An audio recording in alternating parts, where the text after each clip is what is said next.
Welcome back. It's us, Mike, Zach, Mac. Got a little reverb there. You heard it all right. We're back, season 2, MCR, City Realist. Zach, it's been a little bit. We had the off season Lions football. We're going to talk obviously to start to kind of take in. We're going to go over a lot of things. Obviously, with kickoff coming up in a few hours at this point. About 24 hours, a little less than that. Um, big off season draft recap, golf expectations, a little Isaiah Bug situation. Obviously, we're going to give you the Kansas City, Detroit, our predictions there, and then we'll give you a schedule prediction. But before we get into everything, again, Zach, how's the sun, the Florida stuff? Man, life's good. A lot has happened since we last were in this studio together.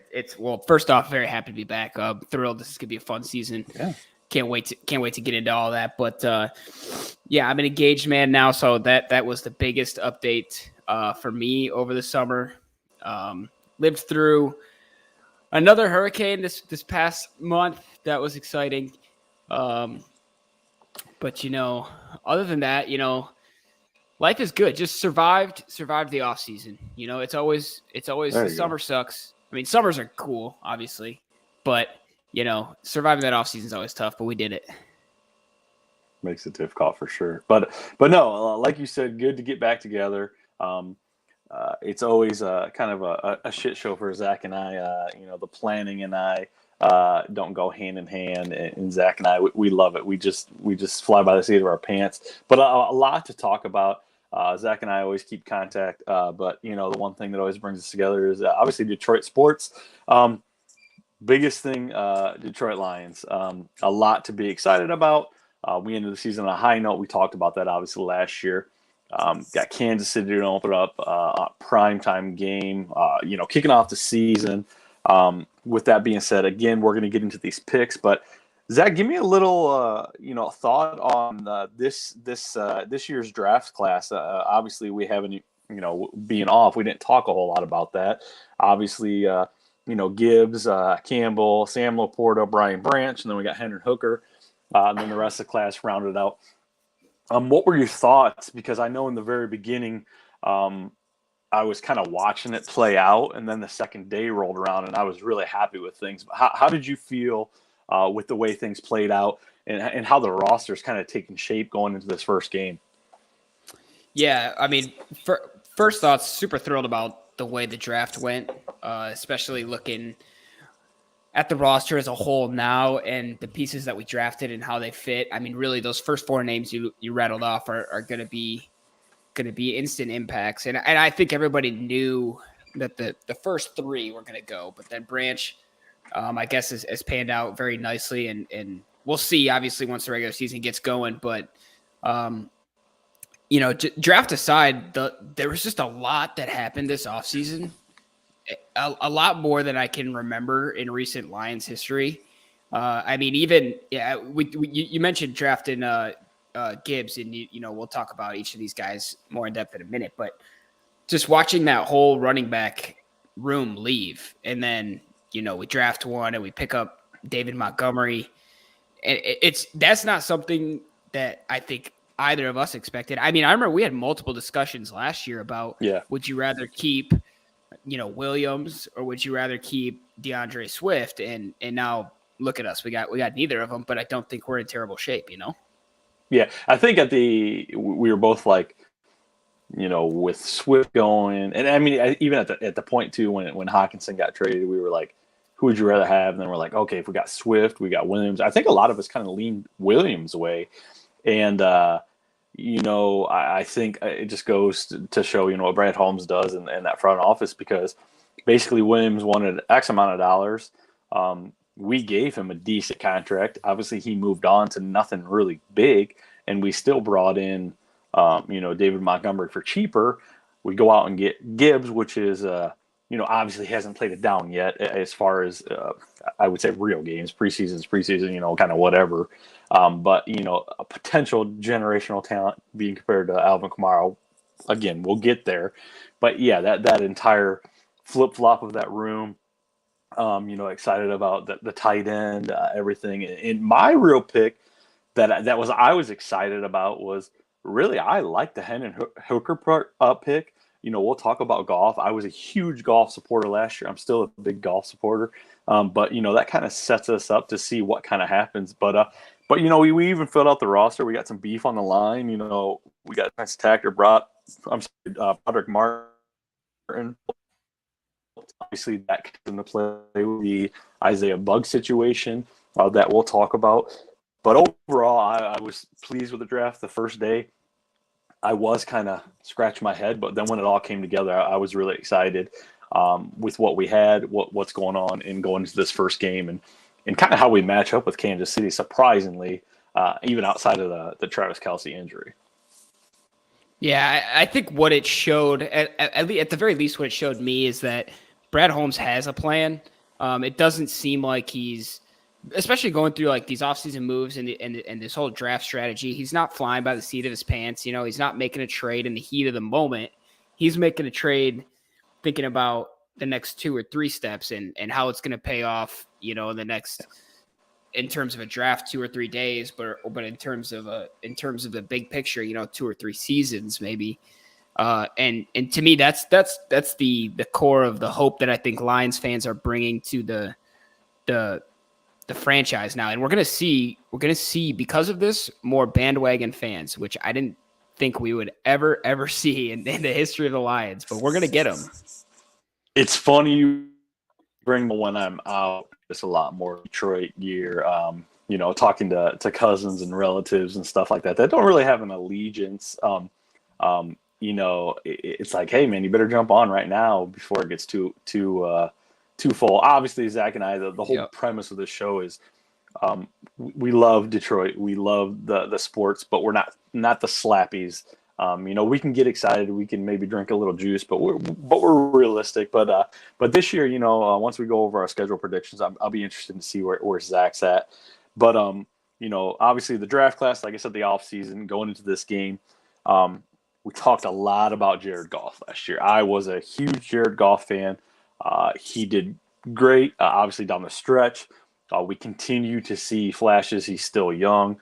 I do definitely think he can still propel his team at a very high level. Bringing in Teddy Bridgewater, obviously that was great, especially for Henderson's, not only for Goff, but to help Henderson Hooker's, I guess, development. But my expectations this year, I don't know what yours are for Goff. They've been talking about, re-signing him. Same thing as last year. I'm a huge Goff fan. I think we're in great position. Ben Johnson has been great offensively. Now we add more weapons. It's hard to say, getting rid of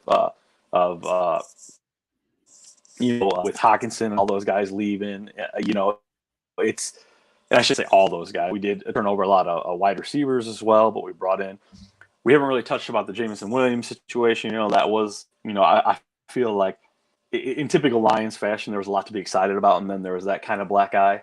But I think at this point, hey, we're going to move forward. It is what it is. At this point, he needs to kind of prove his worth. We'll see what happens. But Goff, I have huge expectations for him. Fantasy football perspective, we always put a little spin on that. Same concept. He's going to do well. I'm really looking forward to this game. I think it's going to be a shootout. But how do you feel about Goff? I know last year you were always kind of back and forth, but I think towards the end you kind of came around and you were there. But how are you feeling about Goff this season? Yeah, I think Goff did everything that he needed to earn respect, so I'm going to give it to him. And I have confidence in him. Where I get a little apprehensive about the whole Goff situation is that he really exceeded expectations last year, in my opinion. And it's going to be hard. Can he do any better? Yeah. Right. Yeah. It's going to be hard because we know he's got a cap. He's not a Mahomes. He's not a Jalen Hurts. He's not going to hurt you with his legs. So it's really like the only way that he gets better is if he becomes like a Drew Brees, where he's a late bloomer. And I'm not saying he's got to be as good as Drew Brees, but you know what I mean. And he's just, but also, yeah, to that point, he doesn't have to get better. If he plays exactly like he did last year, then we still win more games than we did last year. I think. Yeah, absolutely. And like I said, I'll go through the roster, but I think we're both kind of – I mean, not the roster, the schedule. I think we're kind of both on the same page there, the expectations, I wouldn't expect him to go much crazier than last year, but I think he can still definitely kind of do the same thing as last year. So looking forward to that. But not to talk a whole lot about that. We can continue to move on. There's a lot to talk about, but this whole Isaiah Buggs situation, I know you kind of dove in. We're researching a little bit.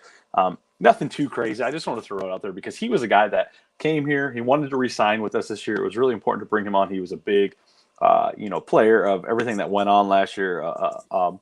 And he's going to be a healthy scratch. Obviously, he basically screwed by only.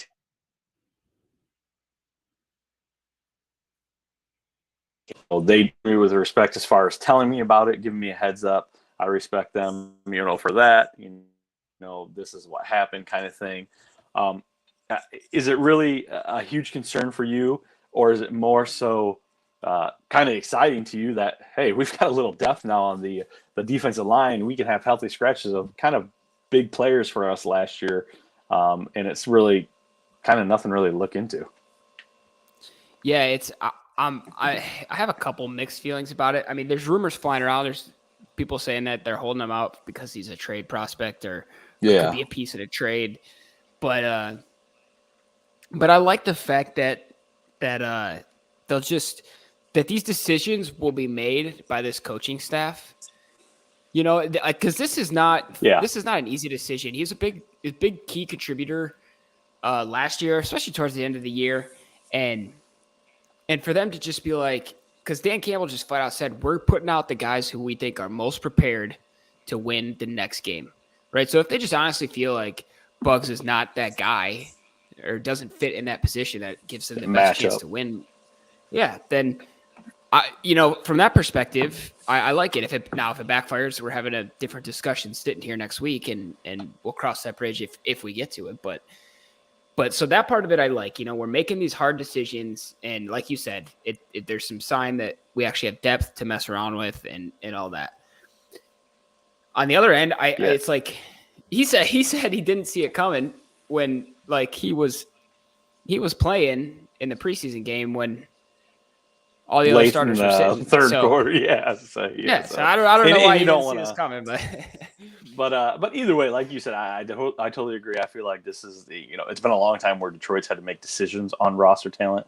Basically, it's just kind of plug and play your draft class, kind of the veterans, the Dwight Freeney days where it was a name, and you kind of saw with that how that fizzled out. Guys, but good to see. Yeah, it's a lot better when you kind of like a guy. Yeah. Wait, like in the past where we're pulling guys out because they suck, we're yanking guys because they literally can't compete at this level. Whereas now we're yanking guys because the guy under him is working his ass off and has earned the spot over him. It's just a lot better scenario to be in, So absolutely. So like I said, not a lot to get into. There's a lot of scenarios, a lot of things, but it just shows kind of what the draft classes have been the past couple of years, what they're building. One of the things I saw, I want to know your thoughts on this. One of the things that I saw a rumor is that they were holding him out as a piece in a trade for Chris Jones. Yeah, with Kansas City. Yeah, I saw a potential first rounder Chris Jones or potential first rounder him for Chris Jones. Obviously, that could have been social media, but I know you're probably going to ask me, but what's your thoughts on that? Would you pull the trigger? Would you, at the way we are in a rebuild where we're at, are you willing to part with a first rounder for that potential talent?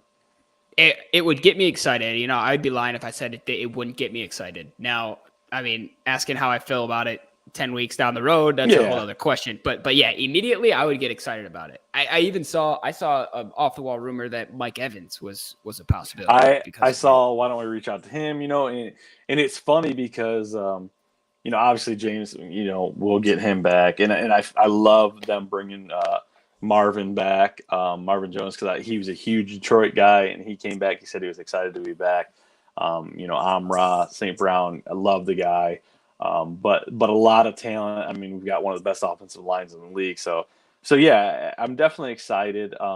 It's hard to give up draft picks, but when you're talking first round picks or somebody that's already proven that they're a Pro Bowler, it's a lot easier to pull that trigger and give up a first round pick for somebody that's already doing this stuff. So Yeah. yeah, I would probably be all for it. But with that being said, Kansas City, Detroit, obviously Thursday night primetime game kicking off the season. Um, we'll get into your pick later, but obviously the Travis Kelce news, he hyperextended his knee, a lot of uncertainty around that. Um, Andy Reid is one of those guys that'll definitely play his injury cards to kind of throw you off. I'm not saying Kelce by any means isn't injured, but sometimes they'll throw that out there to kind of game plan scheme.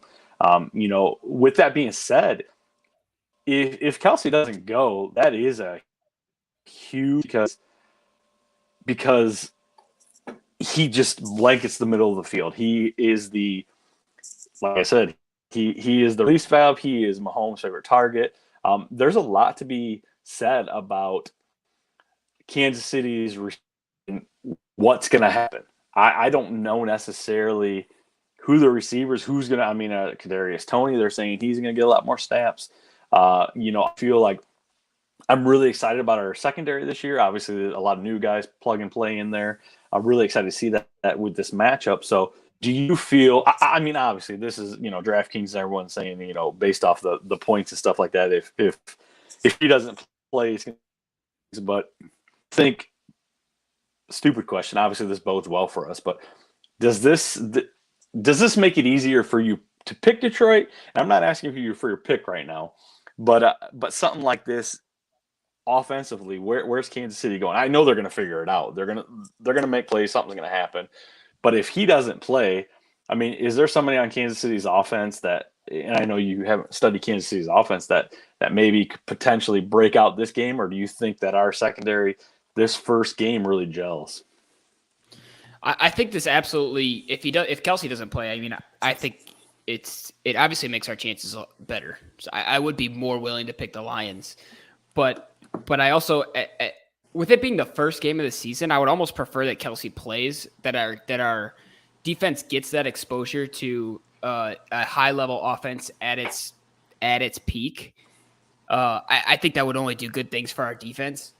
And I mean, now that I think about it, playing the Chiefs, imagine you are a perpetually struggling college program, and you have to play Georgia to open up your season, and then you've got to play next season. You've got to play Alabama to open up your season. This is what the Lions played the Eagles last year in week 1, and then and then the Chiefs this year. Those are the Super Bowl champs, and but I think that is something that you can build off of going into a season, and I really think it's overlooked. So I would almost prefer that Kelsey plays, but to answer your question, if he doesn't play, I'm more inclined to pick the Lions to win, I think. Obviously, that's a no-brainer.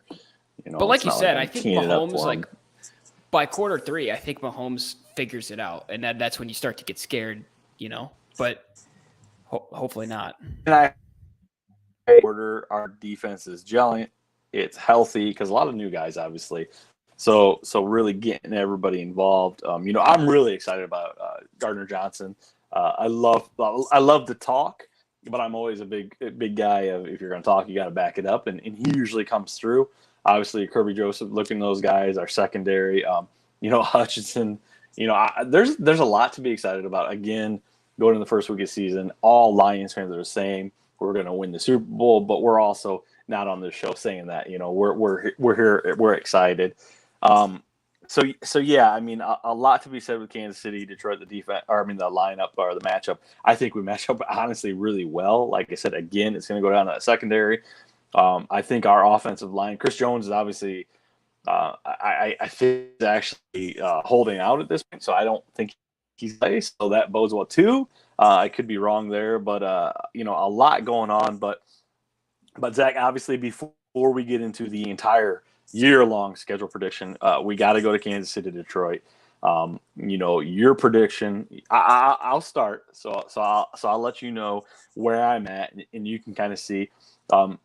And so basically, people have asked me, how do you feel about the game? And I feel really, like I said, I'm excited. I'm really looking forward to it. I think we definitely can hang. We didn't get a lot of primetime games by any means. Obviously, last year, past previous years that we've had primetime games outside of Thanksgiving, we really don't get blown out. We compete. So I'm really excited about this. My only concern is, do we start off a little sluggish? Does Kansas City come out and put some on us? But here's what I did. DraftKings, they have a no sweat bet right now of between the two teams, Kansas City or Detroit. First team that goes up 7 points, you get your money line bet. So basically, Detroit doesn't have to win the game overall, but if they go up at 7 points, you win the bet. I took that bet. I cashed that thing.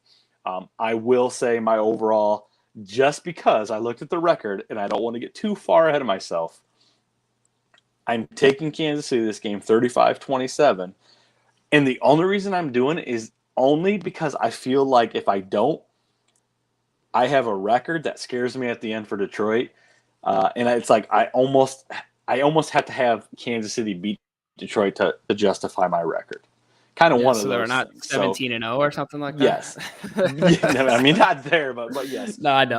But so yeah, 35-27. Even with Travis Kelce out, Patrick Mahomes finds a way to where I think it's going to be a thrilling game. Clearly, like I said, I'm telling you right now, I took that bet. I think Detroit does, score early and puts up some points. I do think they maintain a lead, but I just don't think they're quite there yet for this game. We've got a lot of primetime games. But what do you think? Is that Kansas City, Detroit? My first thought that I want to throw out there is I think Lions money line in the first half. So I think we go into the locker room with the lead. Okay. Overall, I'm gonna almost echo you here in that I'm giving this win to the Chiefs. But I don't think they hang 35 on us. I think it's something like they kick a field goal as time runs out and win like 26-23, something like that. But I just think Mahomes is too good that he doesn't find a way to win a Thursday night opener at the beginning of the season against the Detroit Lions. I just don't. That just doesn't sound like a game Mahomes loses. But the reason I think we go into the locker room up is because Ben Johnson. I think he's just a very prepared guy. I think I wouldn't be surprised if our opening drive is like crystal clear. Like you're like, wow, this looks like a Super Bowl team. I almost feel like, yes, if we get the ball first, that's why I almost took that. That's why I took that 7 point bet, because it's like, I feel like we'll drive right down and it'll just be like the most crisp thing ever. And you'll be like, okay, all right, I'll cash out my money and then I don't have to sit on it the rest of the game. So it's almost funny because that's exactly how I feel. That's why I took that bet. But yeah, I'm definitely in that camp. So obviously, Zach and I are pretty much on the same page there. I'm more so doing it just because I don't think we can. I can't justify the record I'm going to discuss here shortly, which is what we're going to get into now. So obviously we got a Thursday night game at Kansas City, NBC. Later in the season we got a Thursday night game. It looks like that's on Prime. That's going to be a Green Bay game. We got a Monday night game against Las Vegas. That's at 8:15. That's going to be on ESPN. And then it looks like, what do we got? A to be determined game. Obviously, we got the Thanksgiving game, and then on 12:30, we've got an 8:15 game against Dallas. So I don't know if you really saw the schedule. I think obviously at this point you have, but for no games last year prime time, they made up for it this year. There's a lot of hype. Again, I hate hype being around my team. I still have not watched hard. So Seattle, Green Bay, Carolina, Tampa Bay, Baltimore, Las Vegas. Those are going to be your first few games. I'll say Kansas City to Baltimore. That's 3, 4 games. I've got us going 7-2. Kansas City and Baltimore were losing. That's where I'm at. Again, I think our pass rush.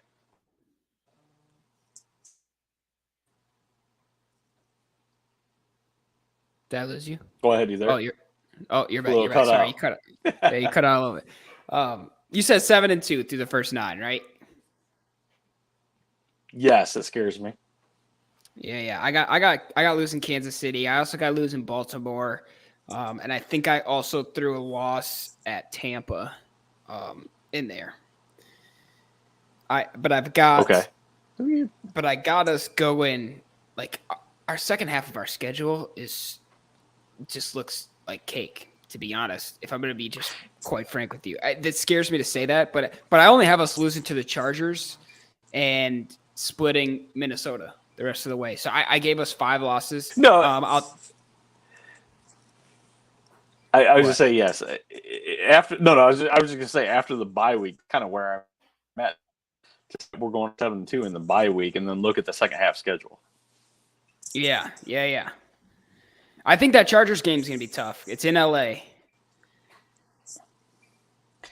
I do have that one. That's a 4:05 start, CBS. I definitely think that's going to be a tough game. I don't think that team is as tough as it has been, even though they've kind of obviously fallen short. But the second half, I do. I just feel like Minnesota.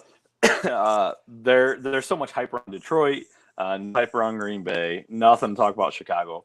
Minnesota's flying on the radar. They haven't done anything different. They still got the same team. I think they're gonna squeak one out. They're gonna get a win here. So honestly, to tell you the truth, that second half, I've got us going 6-2. So again, 2 losses between, I shouldn't say half, but based off the bye weeks, I got us losing Kansas City, Baltimore, Dallas, and Minnesota. So that's an overall record of 13-4, which is why I warned people and said I just couldn't pull the trigger on Kansas City.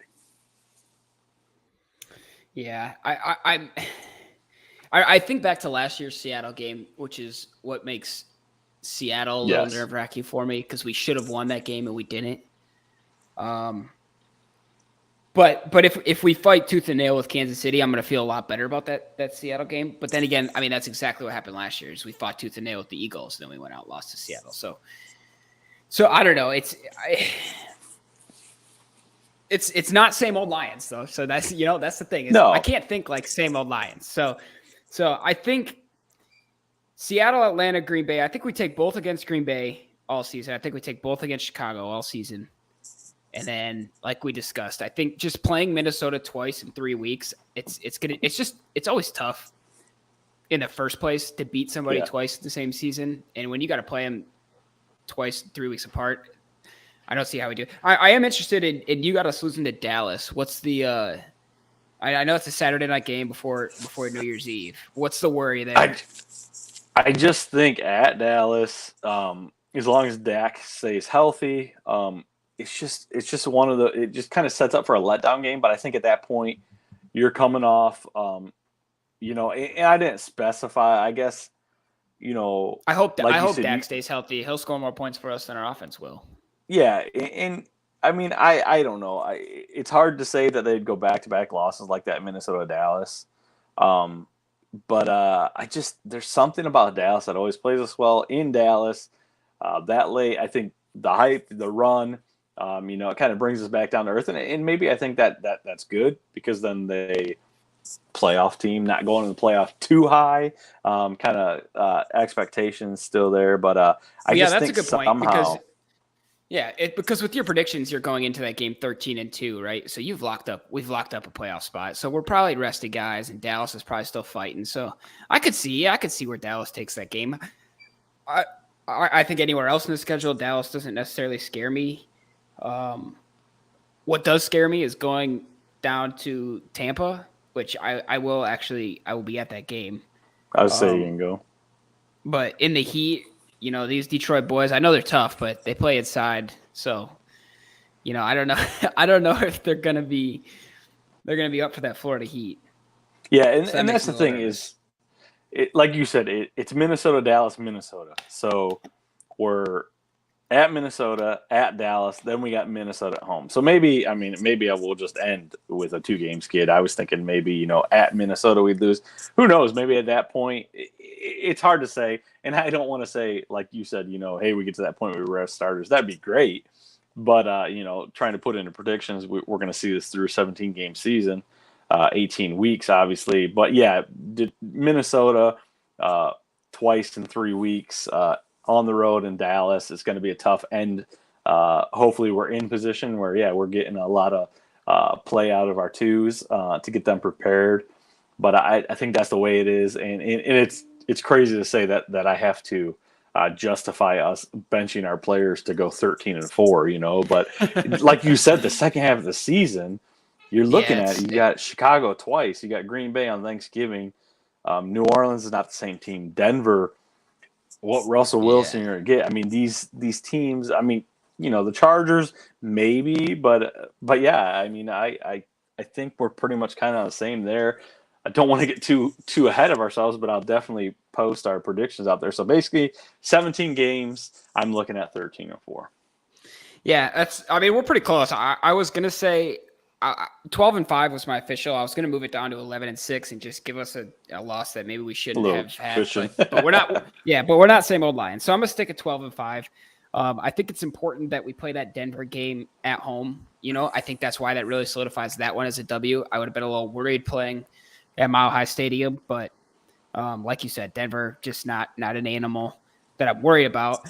That first Minnesota game though is a Christmas Eve game, so we're just going to put it out there right now as a gift, as an MCR Christmas gift. There you go. If winning that game clinches us a playoff spot, then we will take it, and I don't care if we lose the last two. Then absolutely, at that point, no big deal. But all right, with that being said, we're both on our predictions. Like always, for those that tune into the show, we pretty well blew through things, so that's kind of nice. We always end the show on kind of a round table. We talk about pretty much anything. I mean, we can obviously talk about in-season stuff. Obviously, the Tigers playing right now, potential with the Wings. We've had multiple conversations on which programs, or I guess which teams we thought are eventually going to be the fastest to win a championship. So I'll kind of set it up. I always resort to Zach as the hockey guy here, so I'm gonna set this up and get his thoughts. And I'm sure by now you've heard about it, or maybe it's nothing, maybe it's smoke, maybe it's just something I've seen on social media. But what is the probability? What is the any kind of likelihood of Patrick Kane coming to Detroit?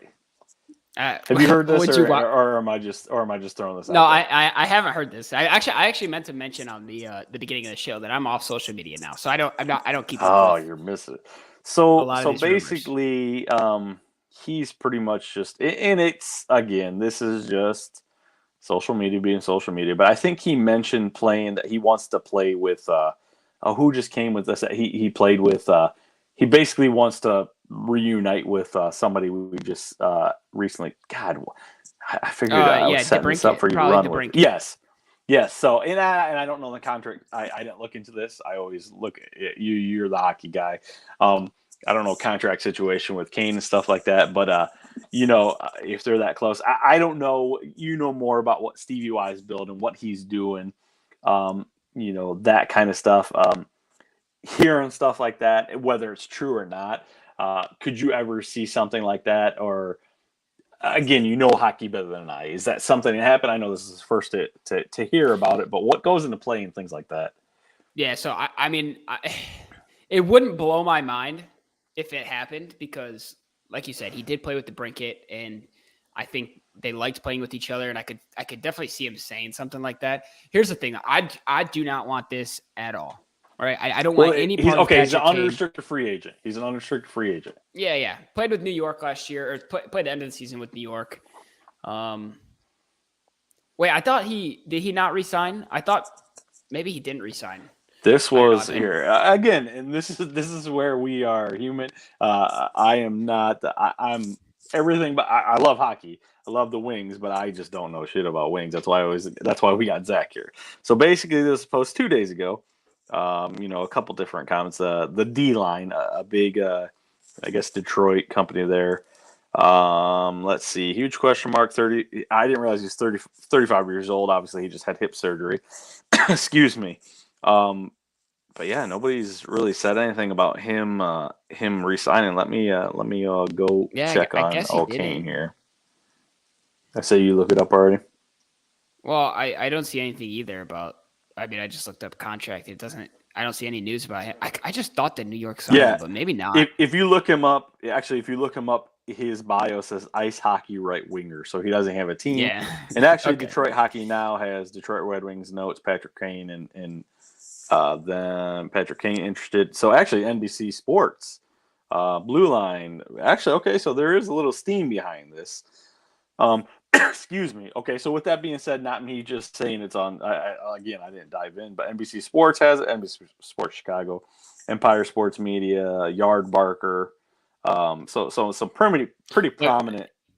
Yeah, I'm gonna tell you why I don't want any part of this. Okay.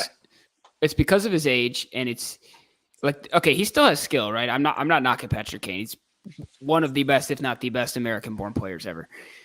But at a point where he is aging and guys are faster than him now, and there are guys with better stick skills than him, every time he has an underwhelming game, all I'm going to be reminded of is what he used to be and how what he used to be was for the Chicago Blackhawks. Against and us, yes. Yeah. And I cannot live an entire season with having that memory every other game, which is why I don't want any part of this. I don't think he makes here's the thing is quick thoughts on the Red Wings. I know we're not having a Red Wings episode, but I don't think they're a cup contender.